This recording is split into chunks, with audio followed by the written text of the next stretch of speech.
you know how everyone complains about water levels in video games? Mm-hmm. This just sounds like that, but an entire Like a game. giant water level? Yeah. There are three fundamental pillars of the way that you look at character development in Lords of Fallen. One of them is magic, the other one is stats, just pure stat strength, agility, and all that stuff, and the third one is gear. I have played Magic the Gathering, Rage, Werewolf Apocalypse, that Vampire the Masquerade game, Wyvern, and of course Hearthstone. I've yet to ever dabble in the dark arts. A few years ago when they announced Batman Arkham Asylum, I think we were all worried about a good Batman game. But it turned out being awesome. Basically, you could wipe me out real quick.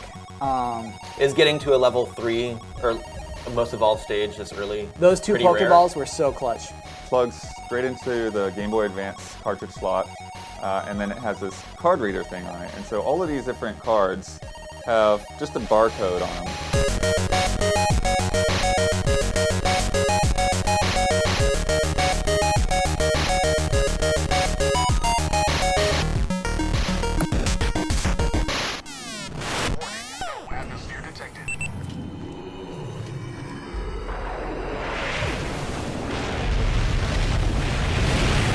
Handsome Jack's rise to infamy, I suppose. But you don't play as Handsome Jack. You don't play as Handsome Jack, and this brings us to our little joke. So we have 4 people, right? Because there are 4 Borderlands characters in every game. Mm-hmm. So Elise can be Athena, the gladiator. Ben can be Wilhelm, the enforcer. He's going to become a cyborg eventually. That actually for sure kind of works, right? Rob is already. What? Well, you're Claptrap, I guess. I guess I am Claptrap. Low to the ground, and low to the ground as I. Some people think you're funny. Some people think you're annoying. Oh, mostly annoying if you go to the board, yes, and that makes you. I guess that makes me Nisha, the Lawbringer. So that's perfectly I'm fine. the other female character. And also, this takes place in a different place. This is on the moon. The moon. It's like taunted everyone. I guess a lot of people thought you were going to end up there at Borderlands 2 and never did. Although the thing is they have already kind of given away that you will eventually go to Pandora, probably at the end of the game. Okay. Well, also, don't you travel to different areas of the moon, which somehow look different and unique from the others? Well, I mean, I think that's the thing. It's we know our moon, and so we kind of assume it's Yeah. the moon's I boring. know my moon. Because looking at it, it looks exactly like Pandora, pretty much. Pretty gray. But it's also one of the thing is there's no oxygen. So oxygen is actually another bar that you have to worry about in the game itself. There's places where you can create a bubble of oxygen. Right. So that because you have to have oxygen for your fire weapons to be effective. Oh, right. Oh. Do you know how everyone complains about water levels in video games? Mm-hmm.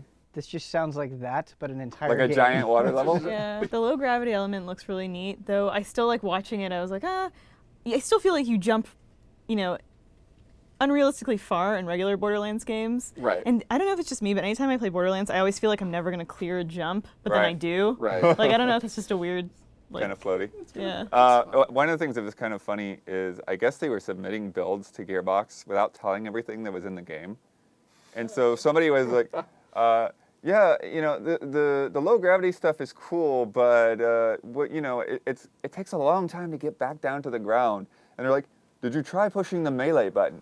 And then it's that's when you can do the ground pound. Oh, yeah. That's neat. These characters don't seem to be very connected. The Vault Hunters all had a common goal. What is the sort of connective tissue between these guys? I mean, these guys are all working on Handsome Jack's team. I mean, they're with Even him. Claptrap? I guess there are multiple Claptraps. Yeah, because it's Hyperion, right? And Claptrap's a Hyperion thing.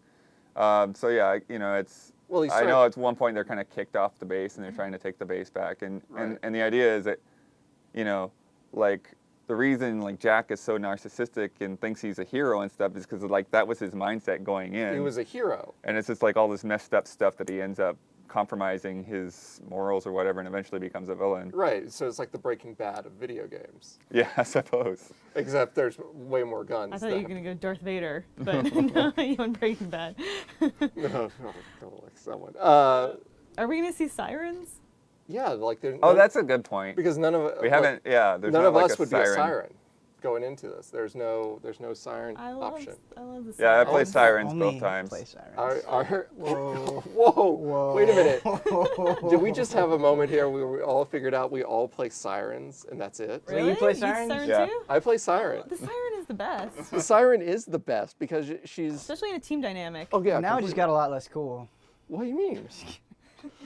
Claptrap, his whole shtick has been he's pretty incompetent and useless, right? Right. Like he gets defeated by stairs, Right. So it's like, what kind of power is he going to have? What is that obviously, gonna be like? he doesn't need oxygen, hopefully. Yeah, I think that's interesting.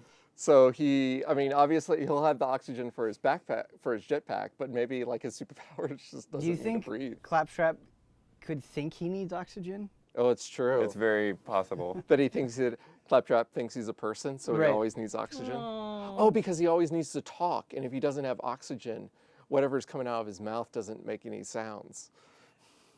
I don't know about that. There's a gag there. There is a gag there.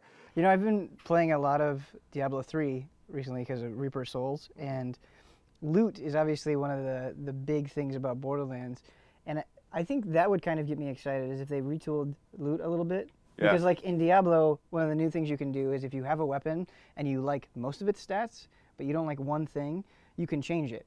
And I think that would be cool to have a little bit more nuance with the loot rather than it's just like, okay, does this do more damage or does this have, a cool elemental effect? I never feel like I get a weapon that like feels super powerful. Like I feel like I'll get a weapon that I can't use, and then I'm like, oh man, when I can use this is gonna be awesome. And then by the time I can use it, I'm like, this weapon stinks. Right. Like, But it's because you have other weapons that you like better, where it's Yeah. like, do you build an emotional attachment to weapons, and then even when they're not that powerful, you're like, oh, I can't I get can't rid get of rid of this. it. It's like Yeah. 10 levels down, but it does this thing where it puts out like one giant bullet that takes up like 5 bullets and I want it splash damage. I want this Borderlands though to have that one like golden gun weapon that is the most sought after in the universe, and you need to do something extraordinary to find it, but when you do, it is kick ass and it is the best gun ever. That's what I want in this, 'cause that's what I had hoped would be happening in 2. Well, That's they, a really they good idea. sort of had that in too in like different places. Like there was the, what was it, the telemarketer, the telephone, something like that. It was like a shotgun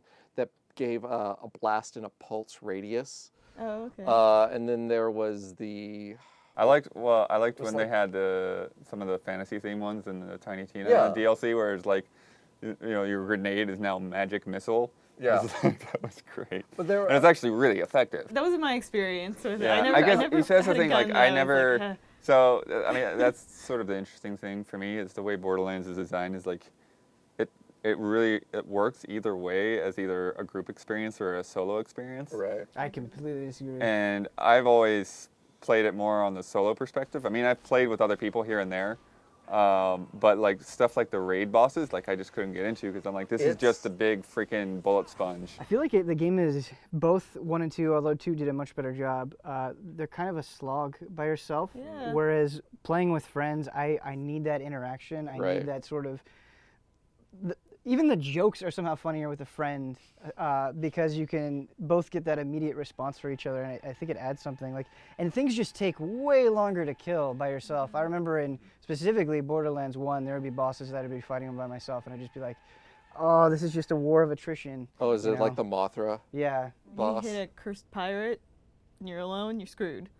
Those guys, they just, Oh, that's the one thing that always bugged me about the DLC is like you could never like find a good difficulty option on Borderlands 2 DLC. It was like yeah. either you go with the normal difficulty where they're capped at like 30, or you go with hard difficulty where they're like always keeping up with you. And it's like, I just want a good difficulty setting that extends from the base of the game that's similar to when I first played through the game. Yeah, because I felt so powerful by the end of the game, and then I picked up the DLC, and I was like, I'm so weak. I'm so weak. I really enjoy going to friends' games who are lower level, And then you're leveling them up so fast. and you're Oh, yeah. and they're like, oh, this is the worst place to go through, and I'm like, I can take care of this. Come with me, friend. Come with me. Let me go through, and I'm just like wiping the town. I was like, I remember Yeah. when this was so tough. I think the most intriguing or interesting thing for me is the idea of just having more verticality in the level design and in the combat.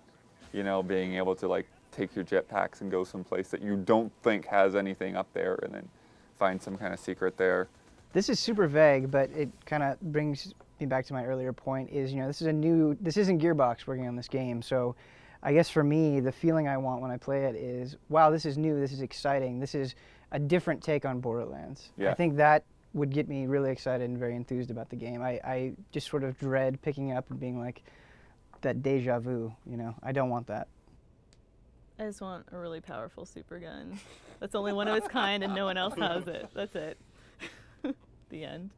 What about you, Rob? I think, I don't know, I'm actually kind of curious about the story going into this. I mean, I would like to think this is, I want sort of something like a Suicide Squad, where it's like these guys who are going in, but there's also something sort of sinister about them, like they're trying to do good, but there's also something evil about them at the same time. I mean, I don't think they've done that with the game as it is. Like, you're always like the Vault Hunter. And because of that, you're helping everyone out. But at this time, I want to be like, we're helping people out for our own means. Or we're sort of helping people out and then taking whatever we're supposed to give them later on. Yeah. Characters with a bit more nuance and personality. Exactly. Lords of the Fallen. I know everyone's saying this, but man, it sure does remind me of Dark Souls. Yes. But I know right off the bat Little bit. you said that. But you also, I know you guys, you name-checked Zelda as well when you first announced it. So immediately I'm like, are there going to be puzzles? Because you guys have really been focusing on the combat and stuff. Can you talk a little bit about like what we're going to be doing in the adventure realm other than the combat? Yes, there will be puzzles, and I think two major significant elements that you are going to see during today's presentation even, they're going to remind you about probably other games in Souls, are going to be, as you said, puzzles. You are going to unlock certain areas, or you're going to get to certain areas using certain types of puzzles. Not only very simple ones like whatever, pressure plates and stuff like this, but you can also imagine something that slightly better fits the world of Lords of the Fallen. For example, to anybody who has watched our debut trailer, they know that there's going to be magic, and it's going to be represented by clones of the main character. It's going to be a quite strong part of that. And you can also try to imagine how you can incorporate it into the puzzles. I'm not going to go further, but you can connect the dots here. So there's going to be elements that actually fit our game, I believe, quite well. And yes, there are going to be puzzles. And the other part is the unveiling of the world of the game. Whenever you find a new area in the world of the game, nothing is locked away from you from the previous one, so the world just gets bigger. And in that case, I also think Zelda could be a reference. I was curious, you have you said you're showing a new boss, and the boss definitely have the different behaviors when you reach the different stage in health, so yeah, where are you going with that? I think this is going to be featured for all of the bosses in Lords of the Fallen, so we want to make sure that there's certain type of dynamics to fighting in Lords of the Fallen, and when you progress to the boss fight, I mean, we really want people to will have fought the boss till the very end to be able to say that they know everything about him, because he always can try to hide something up his sleeve till the very end of the fight, and that's why the stages. And the other thing is the unique thing about the bosses, sometimes independent from the stages. For example, one of the bosses that we've shown so far is, I mean, the only one, I guess, First Warden, the guy that is huge knight with a shield, and he loses parts of his armor, and at the end he loses his shield. The boss that we're going to be showing you today it's got a slightly different thing about him. He's got a special mode that when he deals a lot of damage in short amount of time to you, he triggers sort of a rage mode. He's more of a boxer kind of guy. He likes to get in close. And on top of that, you can actually try to manage that, whether or not he triggers his rage. And on top of that, all bosses will have a very special kind of fighting to them, because the general way to look at bosses in Lords of the Fallen is they can be you can try to learn them, and you can try to defeat them in a quite simple way, or in a way that is actually approachable by a lot of people. But there will also be a slightly more hardcore, optional ways to defeat him. You can try to imagine fighting Champion, the boss that I've just mentioned, and you will see him in a moment. And you can try to imagine fighting him without actually triggering rage even once, and there will be a special reward for that. So for each of the boss, there will be some special way to fight him, which will give you just better loot. So this is one of the few games here at the Namco Gamers Day event that's on the PlayStation 4 and the Xbox One, and of course PC. I'm just curious, like, what are you doing on these systems that you wouldn't be able to do if there was going to be a 360 or a PS3 port? we're not trying to perceive ourselves as guys who try to reinvent something technology-wise, like reinvent the wheel. So I don't think we are going to be doing something that no game ever before has ever done. But I believe what is extremely important for us in terms of working on the next gen is the horsepower. We can have a lot of cloth simulation, a lot of VFXs, particles, fire sparks, and all that physics-based and all that stuff. So I believe we can reach further with the new generation of consoles in that manner than we could ever have reached previously. Now, one more thing I was curious about for the gameplay. I read something about there being 3 classes in the game, or at least 3 classes. Is this the thing where you're switching it up as you're going along, or you pick one at the beginning and go through the game that way? There are 3 fundamental pillars of the way that you look at character development in Lords of the Fallen. One of them is magic. The other one is stats, just pure stat strength, agility, and all that stuff for your character. And the third one is gear. Only one of them is class dependent. So when you choose a class at the beginning of the game, there are 3 archetypical classes: warrior, rogue, and cleric. When you choose a class at the beginning, you lock down the skill tree of your spells. You lock that one at the beginning of the game, and the rest is totally class independent. So you can try to level up your stats as you want them, and you can try to mix your gear, even parts of different armors, if you want to, within one set. You can just try to mix it however you want. And on top of that, you can craft your gear. Some of the gear will have perks. There's a lot of freedom. Is the gear randomized, or is it all custom made by you guys, or is there some sort of algorithm generating random stats and names? Is this a loot game, or is this not a loot game? Or is it a game with loot? I don't think these questions are, I think they're independent, because the gear is predefined. We have, but there's a lot of it. Like we have 70 weapons alone, but they all are they all have stats that we have set, because balancing that game is heck of a work, and on top of that we already have enough work to work with these weapons that we have. But on top of that, I think it's a loot-driven game because of the amount of that we have in the game. Are there going to be any multiplayer aspects? We're not planning any multiplayer as of now. Gotcha. So right now it's a single-player experience. I mean, for an action RPG, it's always weird because action games tend to be short, RPGs tend to be long. And then, it's the age-old question, like, how long is this game going to be? Roughly, but I'm actually curious. I'm not just asking this for the sake of asking it. I can finish Lords today, maybe not today, but generally right now, let's say around 15 hours. I can do that. But for guys who don't know anything about the game, or just try it for the first time, but have experience with playing games that are challenging, I would say double that amount. Awesome. And then again, because of the process of the learning, it's fun, but it takes time. And the other thing is, for example, for guys that really want to make it through the game but are not experienced with challenging games, well, this will be even longer. I don't know. You could even think of 100. I don't know, really. It depends. How many times would you die in those 15 hours it takes you to play through yourself? I've done 3 or 4 presentations today when I ran through part of Catacombs, the dungeon level that we have, including the boss. And I think I have died at least once on each one of these presentations. That's a good sign. They were 20-25 minutes.